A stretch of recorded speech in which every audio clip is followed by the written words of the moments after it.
ladies and gentlemen, the profit booking gets extended on the Nifty. 24,000 is back with the bears. Now the fight starts for 23,900. There was an important support level at 23,956 that's been taken out.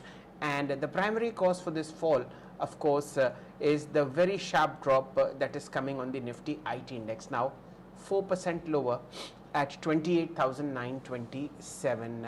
The primary stocks that are losing ground on the Nifty as far as prices are concerned in the IT space, that's Coforge, 5.2% lower, 1156. Infosys has dropped 5%, 1178.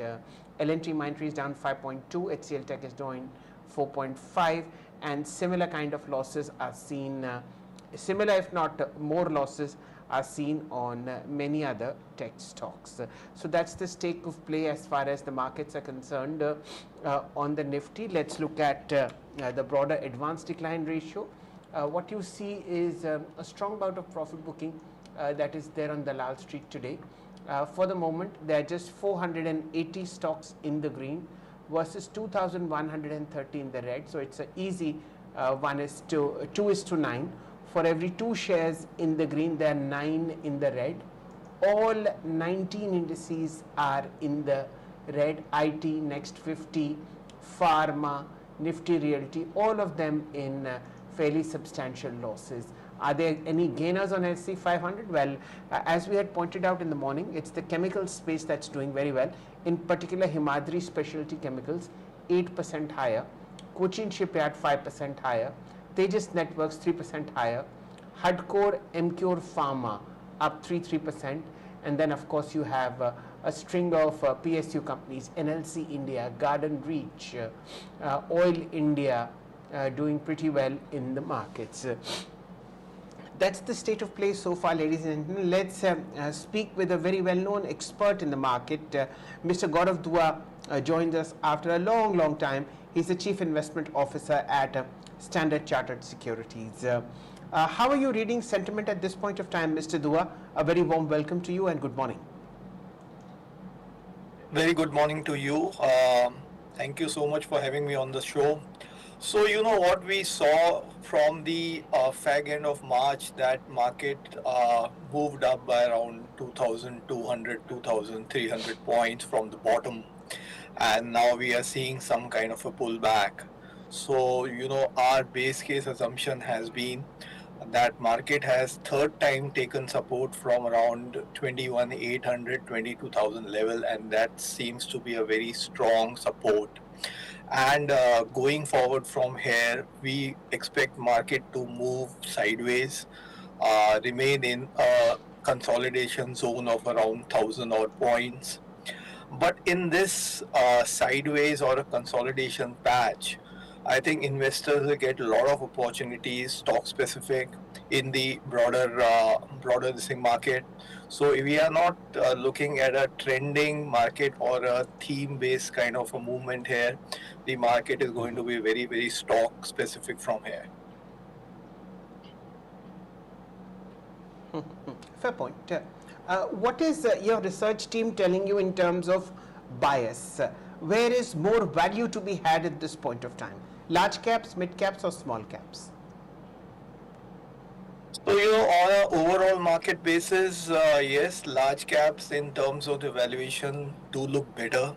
But in large cap, what you are seeing is some of the heavyweights, sectors like IT or the Reliance or HDFC Bank.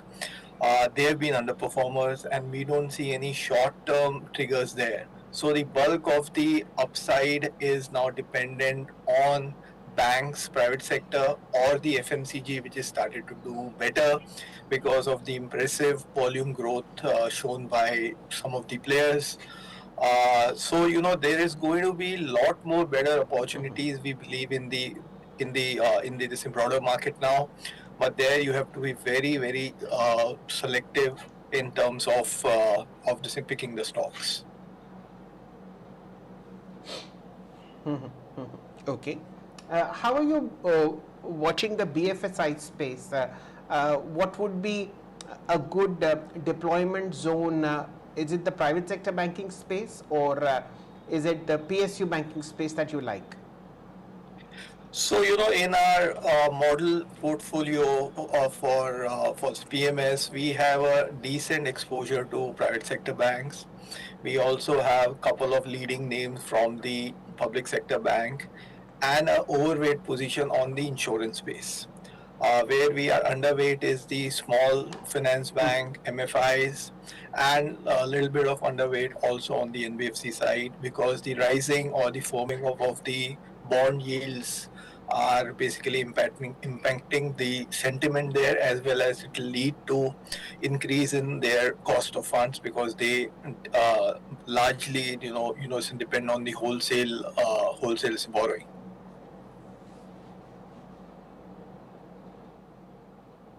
Mm-hmm. Fair point. Uh, we've seen a very strong run up happening on the defense space. Which side of the equation does Standard Chartered Securities fall as far as PSU defense stocks are concerned? Any gems still left untouched? So, defense for us is part of the larger scape of the industrials, and we are overweight on the industrials. Within that space, we like the uh, this power value chain, both on the equipment side, that's utility sides. So that's where we are overweight. Defense is something where we have selective exposure within the defense space. There are limited opportunities because of the valuation. So it's a good play in terms of if you want to have a uh, tactical trading kind of a trade. However, at this stage, given this evaluations, we are not advising a larger exposure to that space in terms of investments. Fair. A view on the IT from these levels, we've seen a massive correction which continues unabated. Is this a value zone, or is this an increasing value trap? So, if you look at the quarter four numbers, most of the large and good mid-cap ID companies have already announced their numbers. Clearly, the quarter four was weaker than expected. The guidance or the commentary that we see from most of the companies is not very, very encouraging. Though some of the companies have shown a healthy order wins. So in this kind of an environment where AI trade globally is just catching on again. We believe that at these levels when quite a few good companies have free cash flow yields of 5.5%, it does not make sense to sell the stocks. But however, it does not even make sense to increase exposure to IT because we don't see any short-term triggers here, and we believe that for next 6 months to 12 months, IT as a space could underperform.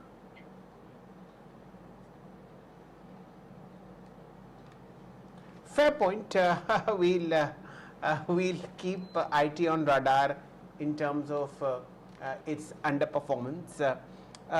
Where else is money likely to fetch higher returns at this point of time, Mr. Dua, as far as Stanchard's advice to its ultra HNI clients are concerned? Where are you looking for pockets of outperformance? So, as I said, the broader market, stock specific, is where we see opportunities. Within that, we have picked up some of the stocks which are built up the assets and which are going to be operating leverage play for next I think, couple of years. So if you look at the broader markets, you are looking at some very interesting stocks where the trailing P multiple have come down to 20-25%. ROE ROCs are 20 plus. Plus, you have the operating leverage play for next 2 years. I think that if you keep these three in mind, and pick up stocks, I think you will have you have a very attractive opportunity in place. Fair point. That's very sensibly put. Uh, is the chemical sector on the radar of uh, Standard Chartered Securities? Any favorites that have emerged? So I cannot talk stock specific, but that's a space where we have seen couple of companies actually cut down on their production. Within that chemical fertilizer space, what we are seeing is that there is a lot of supply side issues. Fertilizer especially, I think they are going to face a lot of issues because there is shortage of ammonia, there is a sharp surge in the input cost. uh, Same goes for a lot of the commodity driven chemical companies. So if you want to be in that space, you need to look at specialized play, largely the contract manufacturers. That's where I think you'll have a safety both in the specialty chemical space as well as in the pharmaceutical space. Okay, okay. Mr. Dua, before we bid you goodbye, would you have a view on the rupee? This is the fourth day of decline versus the dollar. We are heading towards an all-time low again. What is the home view on the rupee at this point of time? So our house view is that rupee will this thing continue to stay under pressure, and the pressure on the rupee will depend upon what will be the average price of crude oil or energy globally. If crude does stay over $100 mark for a longer period of time, you can see much more pressure on the fiscal side, where your current account deficit could shoot up further, and this would mean further pressure on the rupee. So I think a clear view is that yes, there is a lot of pressure on the rupee, but how much weakness from here will, I think, depend a lot about where the energy prices on an average stay for for this next few months. Okay. And the final view on interest rates from here, say, So, if you look at US or India, I think the central banks have clearly indicated that the earlier expectation of further interest rate cut is probably now it's will not materialize. But the good part is that central banks understand that the inflationary pressure is due to the supply side issue and not the demand side issue. That means that central banks will not are not expected to go for interest rate hikes also, because when the inflation is driven by the supply side issues, the interest rate hikes do not actually help anchor the inflationary this expectation. So I believe the interest rates both in US and India would stay where they are for some more time.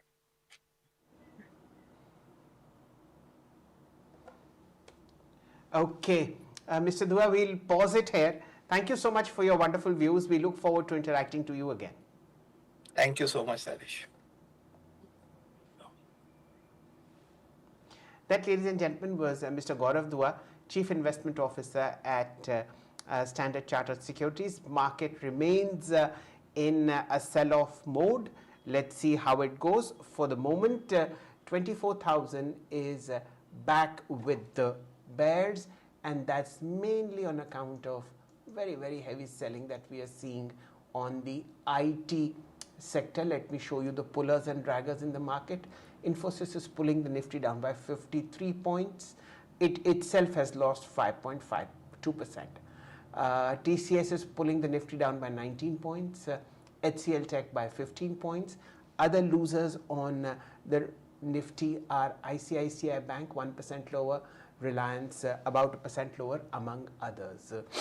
That's how it is, ladies and gentlemen.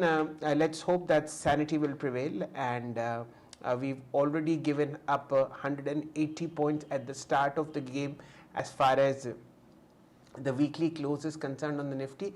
Add to it another 260, that makes it 440. as far as the losses this week on the Nifty are concerned, after a rally of 3 continuous weeks. So let's hope that Monday starts on a fresh note. Thank you very much. I'll be back at 2 p.m.